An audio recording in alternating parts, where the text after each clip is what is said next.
Antes de comenzar nuestro webinar, presentaremos a nuestro importante ponente, químico Miguel Ángel Sebastián Pérez Aldama, químico farmacéutico biólogo egresado de la UAM Xochimilco, con un desempeño en laboratorios clínicos y banco de sangre, así como en asesoría técnica y científica, especializada en área de aplicaciones como regulatoria.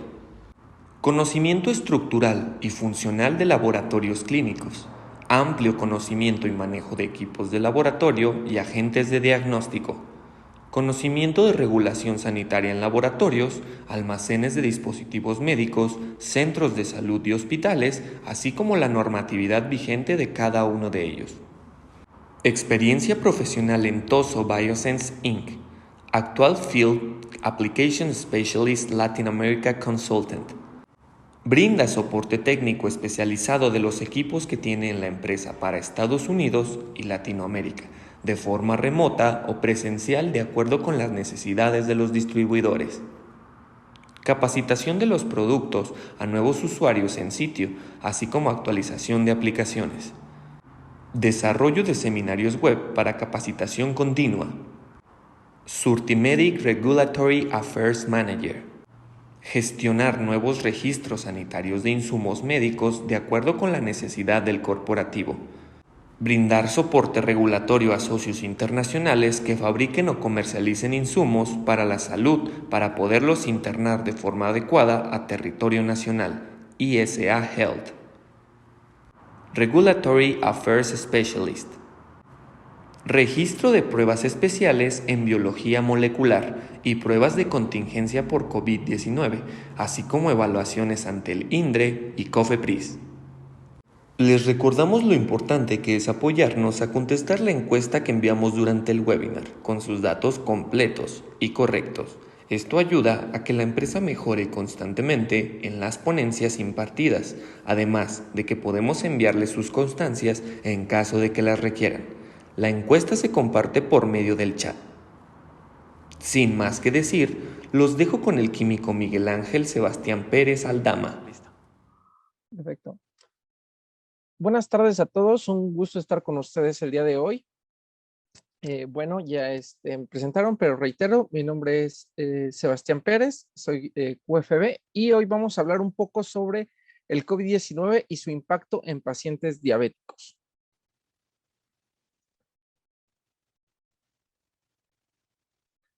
Para esto vamos a dar una pequeña introducción. Recordemos que los coronavirus son previamente conocidos. Hubo ahí alguna certeza en parte de que eran nuevos, pero no. Estos ya son previamente conocidos y estos se caracterizan por atacar el sistema respiratorio. Anteriormente se conocían 6 tipos de coronavirus con la capacidad de infectar a los humanos. 4 coaccionaban enfermedades respiratorias comunes. Uno en particular causaba el síndrome respiratorio agudo severo, que es el SARS, y otro más, el síndrome respiratorio de Medio Oriente, que es el que conocemos como MERS. Y posteriormente, en diciembre del 2019, en Wuhan, surge un brote de casos de neumonía desconocidos. Y aquí es donde se da un nuevo brote por coronavirus, que en ahora lo conocemos como COVID-19, que provoca la enfermedad de SARS-CoV-2. Esta enfermedad, que es por COVID-19, ha sido designada como una enfermedad infecciosa altamente contagiosa, tanto que la OMS en el 30 de enero del 2020 la declara como una pandemia. Esto es algo muy importante porque ya tenía muchísimos años que no teníamos algún virus, incluso tampoco sobre lo que fue influenza H1N1, se declaró como una pandemia a estos niveles. Entonces, sobre este virus fue un golpe al sistema de salud. El SARS-CoV-2 o el virus del COVID-19 es un virus de ARN monocatenario, perteneciente a la familia de los coronavirus. Y este se convierte en el 7º coronavirus en infectar a los humanos. Este análisis basado en secuencias genómicas, muestra que los murciélagos son el reservorio original, ¿no? Pero habiendo controversias en algunos casos sobre si otro animal como el pangolín era también un reservorio o un hospedero intermedio, y unas controversias más del origen. Ya sabemos que a veces por ahí dicen si fue realizado en algún laboratorio y demás, ¿no? Pero no nos meteremos hacia esos temas. ¿Por qué es tan especial este virus? ¿Por qué lo conocemos así? Existe una mortalidad con los otros dos virus que habíamos visto, como el SARS y el MERS, pero ¿qué pasa? Con el SARS existe una mortalidad que es aproximadamente del 12%. Tenemos una recuperación de pacientes bastante alta. En MERS, aquí es un poco diferente porque tenemos un 37% de mortalidad de los pacientes que están contagiados con esto, con MERS. Pero ¿qué pasa con el SARS-CoV-2? Tenemos una mortalidad de pacientes bastante baja, que es entre el 2 y el 5%. Este es realmente poca, entonces aquí viene la controversia de por qué se le considera tan importante si los otros virus tenían una mayor mortalidad. Aquí el virus, su característica es que es altamente contagiosa. Y esto que es altamente contagioso ha llevado a una crisis de salud global, truncando aspectos desde sociales, económicos, políticos y obviamente de salud en todo este grado. Resultando en números extraordinarios, ahorita la infección por COVID, en septiembre del 2021 existían más de 219 millones de infectados y más de 4.5 millones de muertes a esa fecha. Actualmente se estima que 4.9 millones de muertes son directos, pero que existen muchísimo más de forma indirectas, ya que sean complicaciones a otro tipo de enfermedades. ¿Y en qué nos afecta? ¿Cuál es la gravedad de esta enfermedad? Bueno, pues puede ir desde una gripe o síntomas de gripe sencillas, una infección asintomática, puede actuar hacia enfermedad leve del tracto respiratorio, complicarse a una neumonía grave con insuficiencia respiratoria, disfunciones multiorgánicas, y esto pues va a ocasionar, entre otros, hacia lo último consecuencia, que es la muerte. Estudios realizados demuestran que en edades avanzadas las condiciones y bueno, de todo esto que viene siendo complicaciones en edades avanzadas van a hacer que el COVID se desencadene de forma más fuerte. Sabemos que a una edad avanzada tenemos un mayor índice de pacientes diabéticos con obesidad y hipertensión. Y todo esto va a hacer que la infección del virus se complique muchísimo más.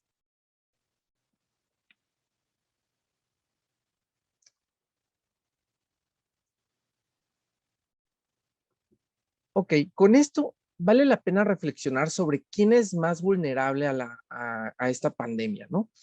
Bien sabemos que el COVID-19 tiene el potencial de impacto a todas las partes sociales, desde bebés se han tenido reportes infectados hasta adultos mayores, ¿no?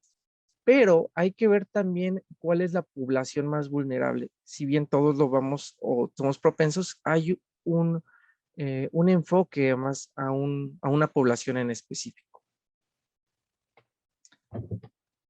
Y con esta enfermedad ha provocado una morbilidad y una mortalidad en todo el mundo, especialmente en grupos vulnerables que conocemos que son pacientes diabéticos, pacientes con cardiopatías y demás. Pero, curiosamente, este no es el objeto, pero se ha demostrado que los hombres tienen son más propensos a contraer este virus. Entonces, estos son algunos datos que se ha dado por parte de la OMS y que han demostrado que pacientes entre 70, 79 años, 60, 69, son los que han tenido una mayor índice. Y pues, bueno, aquí estamos en la gráfica que podemos ver desde diagnosticados, hospitalizados, ingresados a cuidados intensivos y fallecidos. Esto es muy importante porque aquí sobre la edad es donde podríamos ver quiénes son más propensos y sobre esa edad, qué otras enfermedades tienen fuera de esta parte de COVID. Ok, ¿qué hablamos entre COVID-19 y diabetes?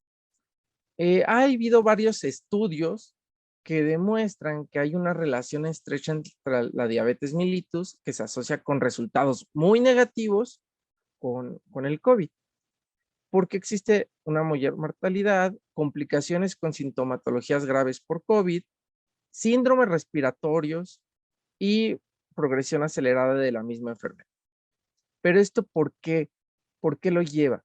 Porque pacientes con diabetes tienen una serie de enfermedades aparte de solamente contraer como tal diabetes y las complicaciones que son hipertensión y demás.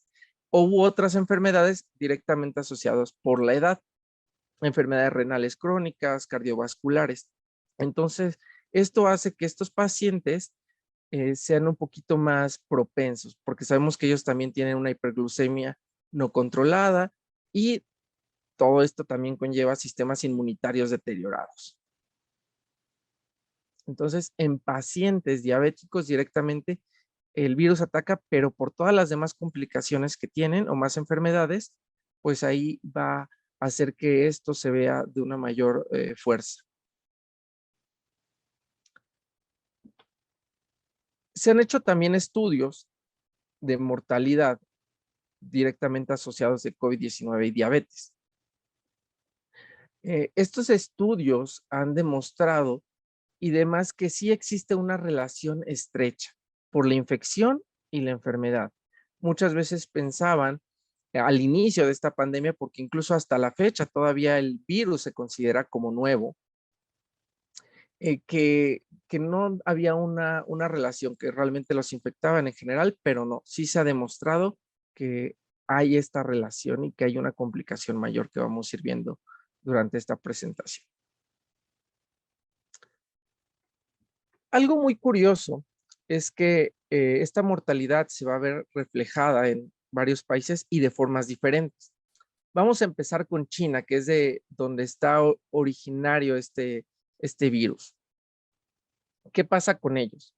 Tienen una mortalidad de pacientes infectados realmente baja, del 2.3%.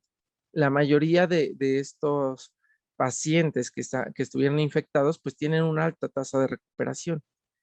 Pero si nos vamos directamente con una población diabética en China, que recordemos también que China tiene un bajo índice de diabetes, es creo, y si no, el más bajo en el mundo. Entonces, con estos pacientes diabéticos, a pesar de que tiene una mortalidad general baja, en pacientes con esta enfermedad de diabetes tienen una tasa más alta, del 7.3. Entonces, quiere decir ahí que existe algo, una relación con esto. Ahora vamos a ver un poquito de números en Estados Unidos. ¿Qué pasa con ellos? En ellos, la mortalidad de la población general aumenta. Aquí tenemos un 6.2% en estos pacientes. Pero con pacientes diabéticos vemos todavía que se ve muchísimo más reflejado esta mortalidad. Que de estos pacientes diabéticos infectados, pues la mortalidad es del 14.8%. Estamos hablando de que ya es un número más alto. Y en una tercera gráfica, aquí hay que ver dos grandes grupos. Estados Unidos es uno de los países que tiene un alto índice de diabetes. Entonces, aquí tenemos dos vertientes, diabéticos que están controlados y no controlados. Y sobre estos no controlados es donde se ve un poquito más la mortalidad. Entonces, como ya vimos, este es un punto de enfoque de estos pacientes. Varios médicos han expuesto que estos pacientes con esta característica de COVID y diabetes tienen más probabilidades de desarrollar complicaciones y son más vulnerables a sucumbir a procedimientos. ¿Y cómo es esto? Desarrollan un síndrome respiratorio y un alto porcentaje de estos tienen que llegar a cuidados intensivos. Y eso hace que llegue a una ventilación mecánica, una ventilación invasiva. Pero ¿qué pasa con estos pacientes? Pues ya sabemos que un paciente en cuidados coronarios, pues ya es un gasto muy alto para las organizaciones de la salud. Entonces aquí también es algo que se menciona. Bajo este contexto que estamos hablando, que estamos describiendo, y todas estas complicaciones, hay que saber que hay mucha relevancia y que tengamos que identificar cómo manejar un paciente entre COVID y diabetes, ¿no? ¿Por qué estos pacientes son más difíciles de tratar? Directamente se tienen relaciones, se tienen algunos estudios que indican que el COVID-19 puede estar en medios con alta cantidad de glucosa. Entonces, pacientes diabéticos también ahí, pues tienen estos altos niveles, ¿no? Aquí faltaría hacer estudios si hay alguna relación eh, con esa glucosa, si la utiliza de alguna forma u otra, ¿no? Pero también tenemos que saber que estos pacientes son un enfoque especial. Ok, con esto vamos a hablar un poquito del manejo de la hiperglucemia en pacientes diabéticos con COVID. Eh, Existen algunas entidades regulatorias a lo largo del mundo. La primera es la Asociación Americana de Diabetes, que es incluso en México la que nos rige a nosotros o nos apoyamos mucho en esta asociación. También existe la Sociedad Endocrina, que esta se maneja más también un poco hacia Europa, y la Asociación Estadounidense de Endocrinólogos Clínicos. ¿Qué pasa con estas asociaciones, estas entidades que regulan un poco a la diabetes? Estas han intentado estandarizar los valores de glucosa, de glicemia, para pacientes hospitalizados críticos, no críticos y pacientes aparentemente sanos.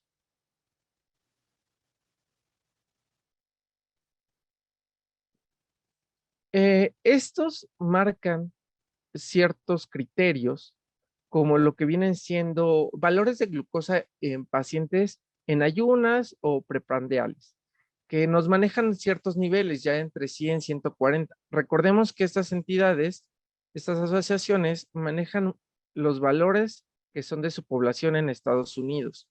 Aquí aclarar que pues cada población, cada laboratorio, cada país debe de obtener sus propios intervalos de referencia. Aquí también ellos manejan otro tipo de valor que son en aleatorios o para ellos mencionan antes de dormir que la glucosa tiene que estar por debajo de 180 miligramos por decilitro. Pero con esto también han identificado un tercer intervalo de referencia, que son para pacientes críticos, que lo manejan entre 140 y 180 miligramos por decilitro de glucosa.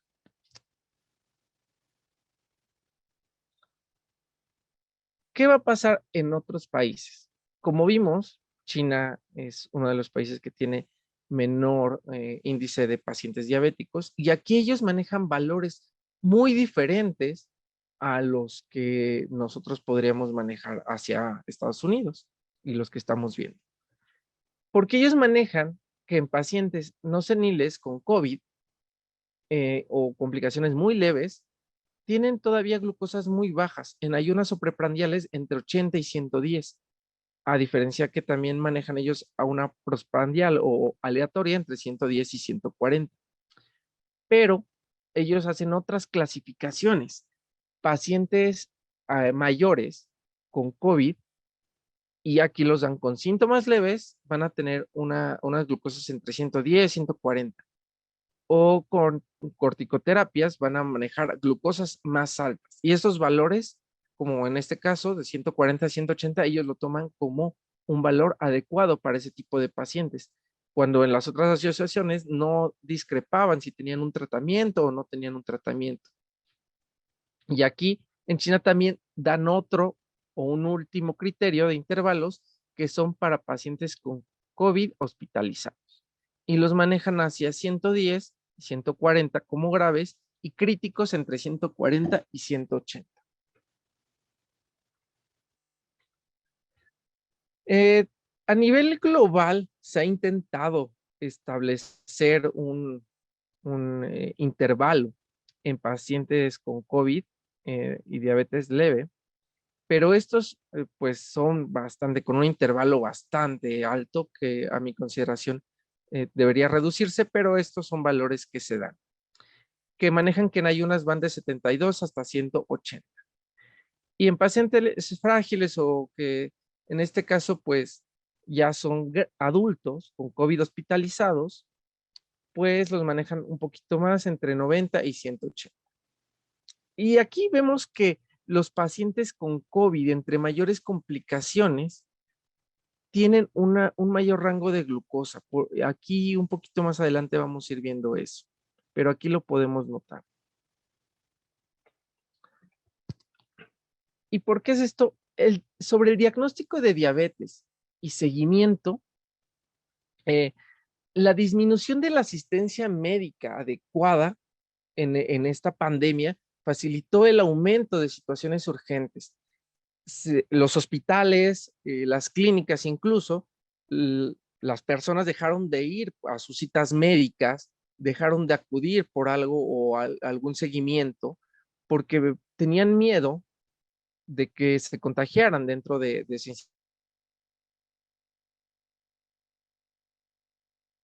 su consulta. Y entonces, ¿qué pasó con estos? Esos pacientes, pues se descuidaron. Y si no tenían diabetes o ya la tenían y se estaban controlando, aquí causó que empezaran a tener choques hiperglucémicos en casa. Entonces, eso lo desató.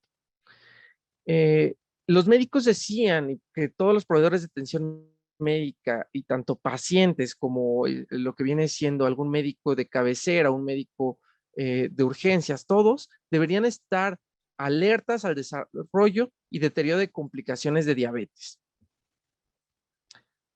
Porque, curiosamente, pacientes con COVID y sin diabetes, pero con hiperglucemia, deberían ser monitoreados para saber si estos podrían ser candidatos a ser diabéticos. Aquí hay algo muy curioso. Hay un estudio realizado en México que lo hizo una institución muy reconocida que todavía no obtiene los resultados finales, pero en previos mostró que de los pacientes que iban ahí a acudir por un síntoma de COVID, un síntoma del virus, pues resultaba que les mandaban a hacer estudios básicos desde una química de 3, lo que viene siendo una biometría hemática. Entonces, ¿qué pasó con estos pacientes? Pues resulta que tenían glucosas altas, entonces pues se llevaban a confirmatorios con hemoglobinas glicosiladas y resultaba que ellos iban solamente por COVID, por síntomas de COVID, pero tenían diabetes. Un 28% de pacientes aparentemente sanos, sin la enfermedad de diabetes, llegaban a esta institución y terminaron con un diagnóstico de diabetes, un 28%. Realmente es un porcentaje bastante alto, porque esto nos da un indicativo de cómo se dan estos pacientes que no tienen seguimiento, que nunca se han hecho a veces una prueba de glucosa y ellos piensan que están completamente sanos.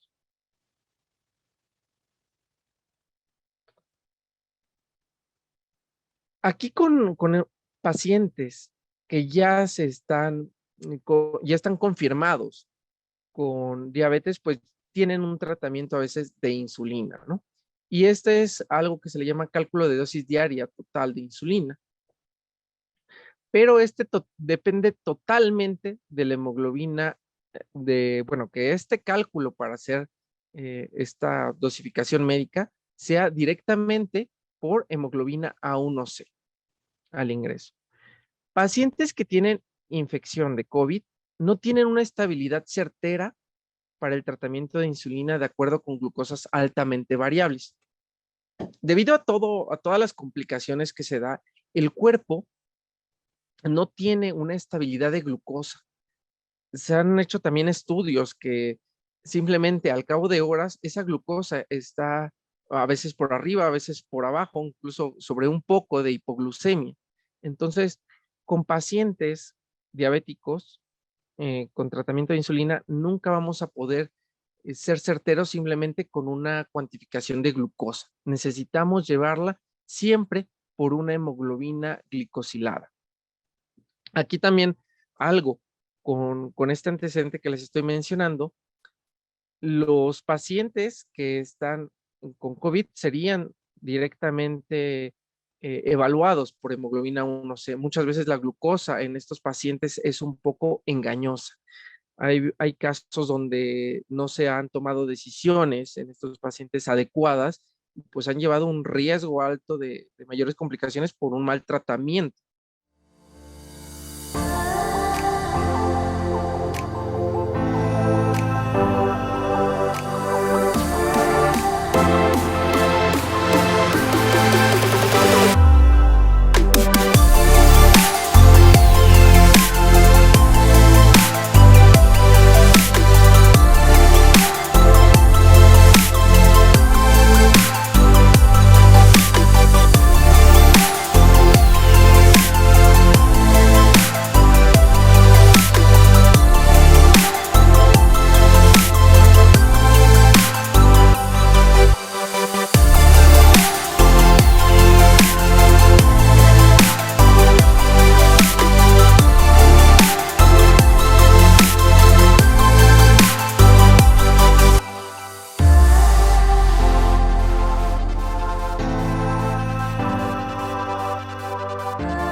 Porque se considera que no tienen glucosa alta o viceversa, o esa glucosa está elevada y baja al cabo de muy poco tiempo.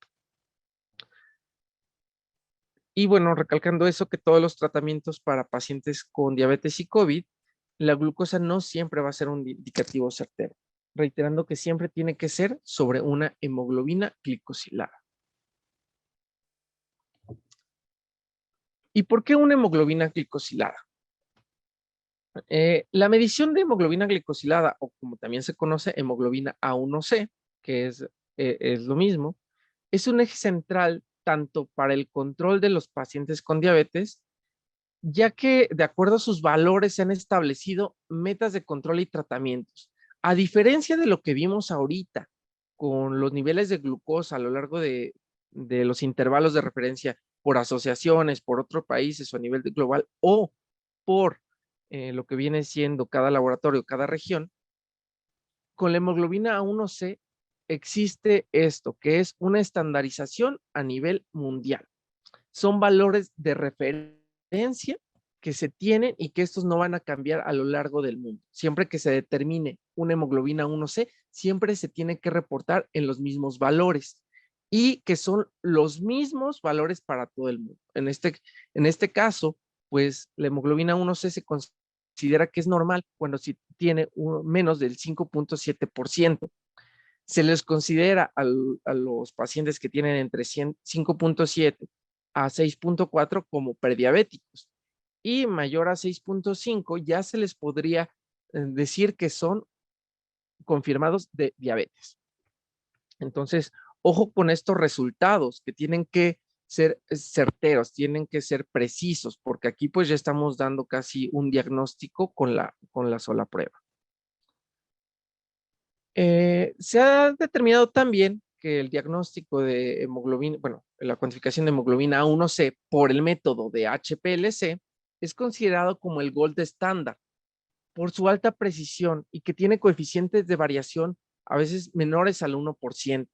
Y estos resultados son más confiables, cobrando así principal importancia también en aquellos que se encuentran alrededor de 6.5%. ¿Por qué? Porque aquí, como les decía, si tenemos el 6.5 y tenemos un coeficiente de variación alta, podríamos jugar con decirle que tiene diabetes o que es prediabético, ¿no? Incluso si tenemos un valor de prediabético y con otras metodologías que no sean HPLC, tienen coeficientes del 3, 5 o hasta a veces el 10%. Entonces ahí estamos jugando en decir que un paciente está normal o prediabético, o un prediabético decirle que ya es diabético. Incluso la Asociación Americana de Diabetes ha establecido como punto de corte este diagnóstico con HPLC, con esta metodología. En Estados Unidos, el 80% de esta determinación, el 90% a lo largo de todo el país, se hace con HPLC, porque ya no se permite un diagnóstico tan certero con otras metodologías como puede ser colorimétrica o enzimática.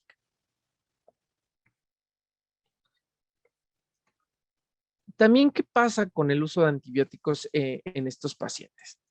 Nosotros conocemos, y el medicamento casi que todos los diabéticos utilizan, es la metformina. Pero, ¿qué pasa con esta metformina? Está contraindicada en personas con sepsis o deterioro grave en función hepática y renal. Recordemos que pacientes con COVID y diabetes son vulnerables a la deshidratación y falla multiorgánica. A veces tienen esa falla hepática o renal por las complicaciones durante el periodo de infección. Entonces, con estos pacientes hay que ser todavía muchísimo más cuidadosos porque se tiene que suspender la metformina. Si se confirma un poco esta disfunción renal, esta baja función hepática, pues se tiene que retirar por completo. Entonces, estos pacientes pues quedan vulnerables a que si no tienen su tratamiento médico, pues ahí van a tener más complicaciones sobre la diabetes. Pacientes asintomáticos o con síntomas leves de COVID van a poder seguir tomando este tratamiento sin ningún problema. Ojo aquí, lo más importante son los pacientes graves, como todas las pruebas de laboratorio. De nada me sirve determinar que un paciente está sano, porque a veces cuando le mandan un estudio a un paciente es porque consideran que por ahí existe algo anormal.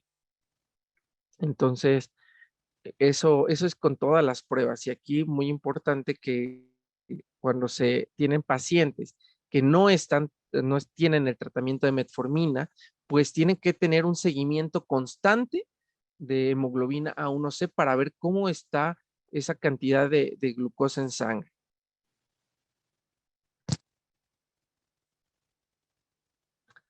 También algo muy importante con estos pacientes que tienen falla renal. Pacientes con diabetes son muy propensos, ya lo hablamos, a que tengan una falla renal, ya sea momentánea por COVID o una falla renal ya que puede ser crónica. Cuando tienen pacientes con falla renal, estos van a tener una serie de compuestos que se van a dar a causa de esta falla, que van a ser algunos compuestos carbamilados, acetilados y aldehídos. Estos compuestos van a adherirse o van a tener ahí una interacción con la hemoglobina y se convierten en algunos compuestos que, como la hemoglobina lábil, nosotros sabemos que existe la hemoglobina A1C, ¿no? Que es la hemoglobina glicosilada, pero existen dos tipos. Muy importante esto, existe hemoglobina A1C lábil, que es momentánea, y la estable, que la estable es la única que puede determinar la cantidad real que tenemos de hemoglobina A1C. La lábil, si la cuantificamos, estaríamos haciendo una mal cuantificación porque cuando consumimos alimentos, esta se eleva un poco, pero regresa a niveles normales. Por eso siempre la estable es la que nos va a determinar cuál es la cantidad que tenemos. Y estas otras hemoglobinas carbamiladas o acetiladas, pues están en el cuerpo. Pero ¿qué pasa con estos compuestos? La hemoglobina A1C estable que podemos ver en esta gráfica como roja, se va a mantener, no importando si el paciente tiene una complicación renal, si acaba de consumir alimentos, no va a importar porque esa siempre se va a mantener constante. En el momento que la evaluemos, la vamos a poder ver. Pero la 1C lábil, no, como vimos, van a incrementarse. Curiosamente,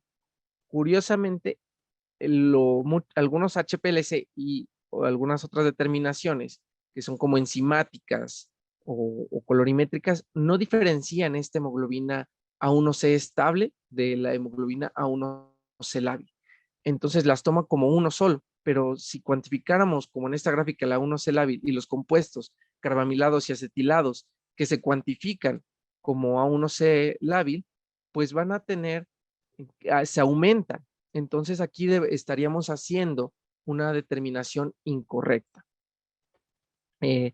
Esto va a pasar, aquí nuestro punto más bajo lo podemos ver en la parte azul, que es la que está determinando 1C lábil, cuando el valor real es de aproximadamente 4.5, aquí podríamos jugar entre el 1.8 y llegando casi hacia el 7.5.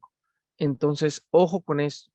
Las pruebas que no determinan o no diferencian la 1C estable de la A1C lábil, la hemoglobina 1C estable de lábil, van a tener con pacientes que tienen falla renal o problemas renales falsas cuantificaciones.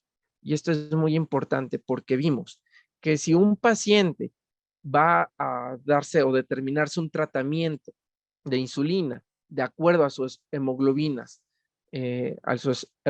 glicosiladas, pues no vamos a poder estar jugando diciéndole que tiene un valor o más alto o más bajo. Con esta prueba tenemos que decirle realmente el valor real, intentar darle el valor más certero.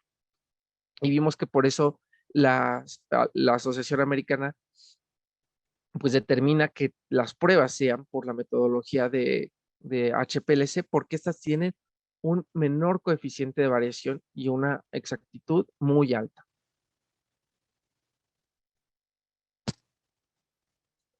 Y bueno, aquí como conclusión, vamos a determinar que la diabetes tiene una comorbilidad bastante alta y muy asociada a COVID.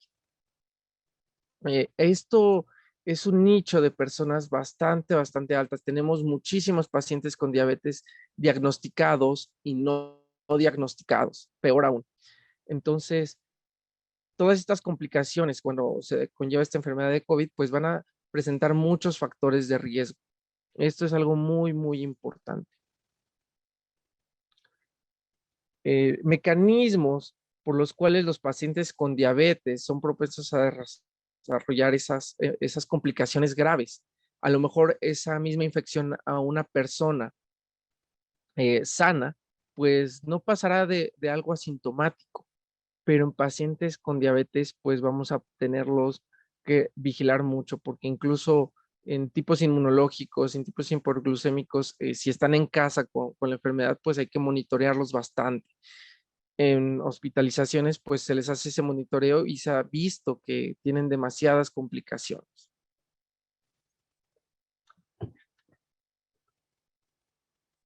Desgraciadamente, estas complicaciones que tienen por la enfermedad, por la combinación de ambas enfermedades, pues dificulta mucho poderles dar un tratamiento, tanto para diabetes como para COVID. Si vimos que el medicamento es metformina para poder controlar a una persona diabética, no, a veces no lo vamos a poder utilizar para ese paciente porque tiene esta otra enfermedad que sería causada por COVID. Entonces, pues ahí decimos, ¿qué hacemos? ¿A qué virus vamos a tratar? Bueno, o si vamos a tratar al virus o vamos a tratar a la diabetes. Entonces, aquí es complicado tratar esas dos enfermedades simultáneamente. Es algo que se han establecido y todavía se han realizado estudios para ver qué se tiene que hacer, si se pueden llegar a hacer como alguna unificación en tratamientos, alguna determinación específica, criterios de evaluación a estos pacientes, porque aquí o tratan a veces una enfermedad u otra y ahí tenemos se desencadenan varios eventos sobre el cuerpo y pueden causar hacia la muerte, ¿no? Que era lo que estábamos haciendo. Sabemos también aquí que el virus es nuevo. Todavía vemos que existen mutaciones. El día de mañana pueden salir nuevas mutaciones del virus, pueden salir nuevas complicaciones, nuevos síntomas. Inicialmente cuando el virus se conoció en el 2020, a inicios del 2020, finales del 2019, pues se determinaba que era como, como una gripe, ¿no? Que teníamos ahí problemas respiratorios y demás. Posteriormente empezaron a evolucionar estos síntomas para llegar a decir que ahora pues había pérdida de olfato, pérdida de sentidos, lo que vienen siendo diarreas que no se podían controlar, caída de cabello y demás. Entonces, este virus se sigue viendo que hay nuevos síntomas y con pacientes diabéticos no se ha podido conllevar o no se ha podido llegar a una conclusión de cómo poder tratarlos al 100% porque a veces esos nuevos síntomas, pues se determina que cómo lo trato a estos pacientes, ¿no? Entonces, aquí muy importante estar dando seguimiento a los nuevos artículos que salen, nueva información. Creo que el área del laboratorio clínico, el área de la ciencia, tiene que estar en una constante capacitación. A veces nosotros estudiamos algo hoy y mañana ya es a veces obsoleto. Entonces, yo le recomendaría que con este tema, con el tema de diabetes y COVID, pues estén un poquito actualizados constantemente, están saliendo publicaciones, a veces cada mes, cada 2 meses, y irnos empapando de esto, porque es algo que, si ya sabemos que la diabetes es una enfermedad que está en todo el mundo y que es una enfermedad crónica, el COVID también va hacia ese punto, porque no va a desaparecer mañana.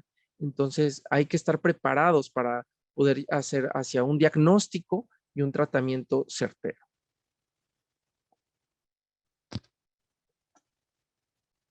Y pues bueno, con esto terminaría esta pequeña charla, esta pequeña presentación de este tema. Realmente es un tema muy complejo, muy completo y que pues podríamos estar horas hablando, pero inicialmente para conocer que hay una relación y cómo hacer un seguimiento diagnóstico, pues esta es la información que necesitarían saber. Muchísimas gracias, Químico. ¿Le parece si pasamos a la sección de preguntas y respuestas? Claro que sí. Comenzamos con un asistente anónimo. Dice, ¿la procalcitonina es un parámetro válido para saber si no hay daño por COVID? La procalcitonina como daño por enfermedad de COVID, esa es. ¿Me la podría repetir? Sí, Es claro que, que sí. ¿La procalcitonina es un parámetro válido para saber si no hay daño por COVID? ok, la procalcitonina, recordemos que no es un indicativo, no es una prueba que nos podría decir que tenemos daño por COVID. Aquí tendríamos que ver, en sí, la procalcitonina es una prueba que nos determina si un paciente tiene sepsis en general, ¿no? Entonces, aquí deberíamos de ver otros factores. Como tal, el COVID no nos va a dar una sepsis, pero las complicaciones que podría llegar a tener por COVID podrían desencadenarse hacia esa sepsis y eso pues lo podríamos diagnosticar con la procalcitonina. Como tal, una prueba directa o específica para hacer ese diagnóstico no lo es. Tendremos que ahí hacer un análisis de un perfil completo. Hugo Hernández Carrillo nos pregunta, ¿entonces el COVID desarrolla la enfermedad de diabetes o fue una serendipia cuando se fueron a hacer sus análisis? Ok, aquí hay algunos estudios que también se han determinado que menciona que el COVID en algunas mutaciones han hecho que no se sinteticen algunos compuestos que intervienen durante el factor de la producción de insulina. Entonces, faltan muchos estudios, no te podría confirmar al 100%, pero ya hay algunos que dicen que sí, que el COVID actúa como detonante porque interviene en esa síntesis de insulina. Entonces, ya ahí entenderíamos que con una resistencia a la insulina o más bien que no tenemos insulina. Aquí tenemos que leer bien ese estudio. Pero este que les presentaba en el caso de México es más una serendipia, que los pacientes iban como sanos diciendo solo vengo por síntomas de COVID, pero resulta que no, que eran pacientes que no sabían que tenían diabetes, que no sabían que tenían glucosas basales altas y estaban caminando felizmente y pues ahí es donde se demostró que pues no tenemos un buen seguimiento médico. Muchas veces, al menos aquí en México, pues no vamos al médico hasta que nos sentimos mal. No tenemos esa cultura de un monitoreo de saber cómo está nuestra salud. Entonces, este estudio que les mostraba si fue a inicios y fue más una serendipia, pero actualmente sí ya se determinan algunos otros estudios que el COVID interfiere en el proceso de insulina y pues ahí es hacia entre insulina y diabetes. Perfecto. Dorian Borja Pérez pregunta, ¿en base a qué datos se le da importancia a las glucosas aleatorias, entre paréntesis, sin ayuno? ¿Hay estudios sobre las cifras de glucosa aleatorias, entre paréntesis, sin ayuno? Ok, ¿me podrías repetir un poquito más lenta la pregunta? Sí, claro que sí.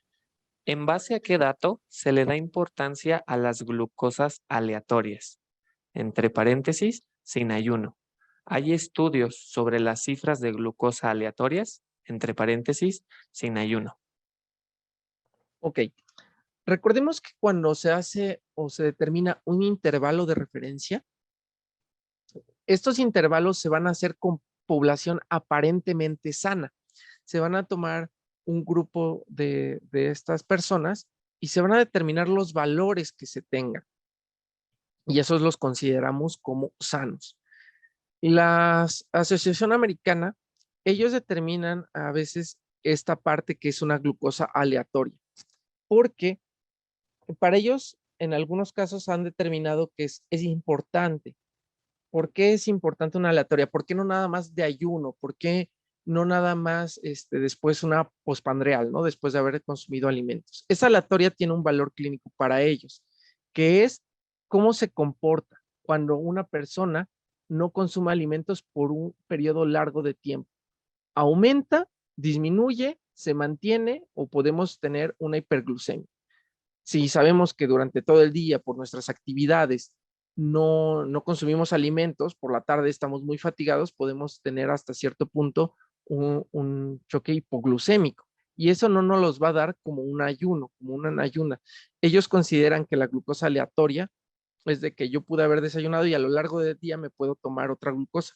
Y hay que ver ese valor cómo está, pero eso es más que nada hacia ellos. En China se monitorea igual por la cantidad de trabajo que se tiene, pero aquí en México y en América como tal no se le toma mucha consideración a esa glucosa aleatoria. Es más como hacia un monitoreo de investigación de cómo va la población. No tiene a veces una consideración, un significado como tal de que nos diagnostica una enfermedad.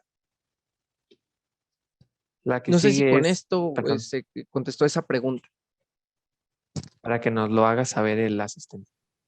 Ok. El siguiente, Juan Eduardo Sánchez González pregunta, ¿qué tan confiable es realizar la determinación de HbA1c por medio de inmunoturbimetría? Sabemos que la prueba de oro es por HPLC, pero ¿qué tan costoso es utilizar esa metodología? Ok, ¿qué pasa con esto? Vamos a hablar un poquito de las metodologías para la determinación de A1C. Eh, hay interferencias con metodologías como colorimetría, enzimáticas, inmunoensayos y demás. Estas interferencias a veces son por variantes de hemoglobina o por ese coeficiente de variación que decíamos que en estas pruebas son un poco más altas, a veces del 3, 5 y en algunas hasta del 8. He visto por ahí una del 12% de una prueba. Entonces, estas pruebas, si tenemos un coeficiente de variación alto, pues vamos a jugar un poco con el diagnóstico, lo que les mencionaba hace ratito. Si estamos en un prediabéticos con un coeficiente de variación alto, le podemos decir que no es diabético o al contrario, podríamos decirle que es diabético. Entonces, la Asociación Americana dice también y las otras asociaciones que se utilice mejor una prueba de hemoglobina A1C determinada por HPLC. Como tal, los HPLC ya hay equipos en el mercado que ya no requieren como antes, una carga muy alta para ser costeables. realmente la prueba de A1C determinada por HPLC ya se ha vuelto más accesible para todos los laboratorios. De hecho, en Estados Unidos se pretende que ya no se utilice otra prueba y a todos los laboratorios se les da como cierto apoyo y se les da hasta cierto punto como guía de referencia que se hagan estos cambios de otras pruebas que no sean HPLC para que puedan migrarse, porque al final es la única metodología que nos podría dar un valor certero. Sí, la siguiente pregunta es de Jesús González Ponce. ¿Los glucocorticoides están indicados en pacientes con diabetes graves de COVID? A veces, es que aquí viene con las complicaciones. No solamente decir diabetes COVID, sino como vimos, tienen muchas complicaciones, entre fallas renales, entre problemas cardíacos, entre otras. No solamente podríamos decir que se le podría dar ese tipo de tratamientos a pacientes que sea COVID diabetes, ¿no? Pero a lo mejor pacientes como COVID renales, cardíacos y diabetes, pues todo ese pool de enfermedades, pues ahí sí. Aquí tendrían que ver bien qué tipo de tratamiento corticoides es el que tiene. No todos los pacientes con COVID-19 y diabetes tienen ese tratamiento. La siguiente pregunta es de Mauricio Muñoz. Comenta que mencionaste en la presentación sobre la contraindicación de metformina en pacientes diabéticos. Si el paciente con COVID-19 presenta complicaciones hepáticas, ¿qué hay acerca de pacientes diabéticos tratados con dapaglifosina? Ok, aquí ya tenemos no solamente la metformina, sabemos que también existen otros medicamentos para esa enfermedad, ¿no? Pero la más conocida es la metformina. Ok, con este medicamento, pues tendrían que realmente realizar estudios. Por el momento no se ha hecho alguno que demuestre, a comparación de la metformina, que tenga una complicación. La metformina, al final de cuentas, al tener una falla renal, pues ahí va a interferir el funcionamiento de ese medicamento dentro del cuerpo y también para su depuración. Entonces, con este otro medicamento, pues no se ha visto afectado ese ciclo. Entonces, sí se les puede o sí se llega a utilizar, pero necesitaríamos más información, más estudios para saber si este medicamento también podría tener alguna contraindicación en este tipo de pacientes. La siguiente pregunta es de Omar Villanueva. Dice, ¿pero cuál es la fisiopatología de diabetes en la COVID? Mm, ok. ¿Cuál es la relación como tal? No sé, ¿cuál es la fisiopatología? Ok, si hablamos como tal de la fisiopatología, pues aquí tendríamos que hablar completamente de todo, ¿no? Y que a veces cada mutación afecta de una forma diferente. Se ha visto que el virus llega aparte de lo que ya conocemos, de la parte respiratoria, de que está en esto, que llegan a tener más complicaciones de vías respiratorias altas y bajas, eh, con la diabetes se ha visto, en este caso, que incrementa los daños que pueden tener también por las otras enfermedades que tienen a causa de diabetes. Ejemplo, si tenemos un paciente con diabetes y que por no estar controlado, esto ocasiona que llegue a una falla renal o esto ocasione también que tenga una falla coronaria ese paciente con diabetes, el virus, si vemos que afecta hacia cierto punto los estadios respiratorios, también va a tener una consecuencia hacia el daño coronario, porque recordemos que ahí, cuando no tenemos una buena circulación respiratoria, pues vamos a tener una afección completa al sistema circulatorio también. Entonces, aquí tendríamos que abarcar cada uno de las enfermedades, cada uno de o sea, diabetes, coronarias y demás y subsecuentes. Aquí sería como un poco más complejo, pero como vemos, o sea, el virus puede desencadenar más que nada una serie de eventos en el cuerpo. Tendríamos que establecer cada uno para ver cada fisiopatología correctamente.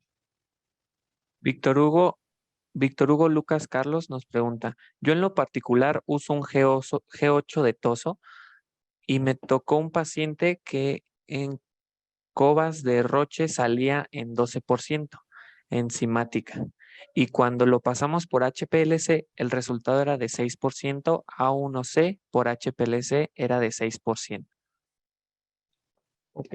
Sí, realmente aquí vemos, incluso con esto que menciona, con una enzimática, eh, nada más déjame retomar el punto. Con una enzimática te da 12% y con lo que viene siendo HPLC te lo da en 6, ¿verdad? Sí, Ok. Entonces aquí podríamos ver esa cuantificación incorrecta. Aquí imaginemos que estamos dando, o sea, tenemos 6 unidades de diferencia para un diagnóstico. ¿Qué pasaría si el paciente con la enzimática, o sea, con lo normal aquí ya podríamos decirle que es un prediabético y con la otra metodología ya le estamos diciendo que es diabético y necesita un tratamiento súper urgente? O sea, aquí ya estamos hablando de dos cosas, ¿no? De un valor de referencia crítico, porque estamos hablando de 12 y en un prediabético. Ahora, ¿qué pasa si lo llevamos un poco con valores más bajos? Imaginemos que tuviera 4 y después le diéramos con 4, no es diabético, y con la otra metodología, con la enzimática, le estuviéramos dando, si utilizamos estas 6 unidades, le estaríamos dando o diciendo que es de 10. Entonces, con una le decimos no eres diabético y con otra le estamos diciendo, ah, mira, eres diabético. Dos diagnósticos completamente diferentes que van a ir por caminos muy distintos. Entonces, aguas con esas metodologías que tienen coeficientes altos y que no pueden determinarse correctamente. nos vamos con la última pregunta, químico, que es de Diana Alondra Barbosa Pulido y pregunta, después de padecer COVID, ¿hay un mayor riesgo a desarrollar enfermedades crónicas? Enfermedades crónicas, pues volvemos a lo mismo, el virus es hasta cierto punto nuevo, pero se ha visto que ha tenido problemas que todavía a pacientes les ha durado meses y algunos siguen con mismas problemáticas respiratorias de ciertos puntos renales. Entonces, podría decirse que sí, pero hay que ver todavía mayor tiempo, porque recordemos que una enfermedad crónica puede ser desde meses hasta años, ¿no? Entonces, sí, el virus te deja secuelas, incluso una muy común y que ya se ha determinado es la caída del cabello. Y hay personas que después de que tienen COVID, a los meses ese síntoma, esa parte, pues ya no lo tienen, pero otras que lo han presentado y todavía no se quita ese como síntoma. Pacientes que no tenían y que tenían una buena condición física y que posterior a la enfermedad, pues han tenido complicaciones respiratorias en las cuales ya no pueden hacer ejercicio como antes y que todavía no se recuperan. Entonces, aquí tendremos que ver un poco más de tiempo a futuro si nos deja secuelas que no son curables o tratables y considerarlas ya como crónicas. Perfecto, químico. Pues muchísimas gracias por su participación. Muchísimas gracias a todos los asistentes que estuvieron presentes. Para todos los que dejaron algunas preguntas, ¿podría dejarnos su contacto químico, por favor? Ah, claro. Aquí está la bibliografía. Permíteme un segundo. Lo voy a Sí, colocar en el chat. Ujú. ok.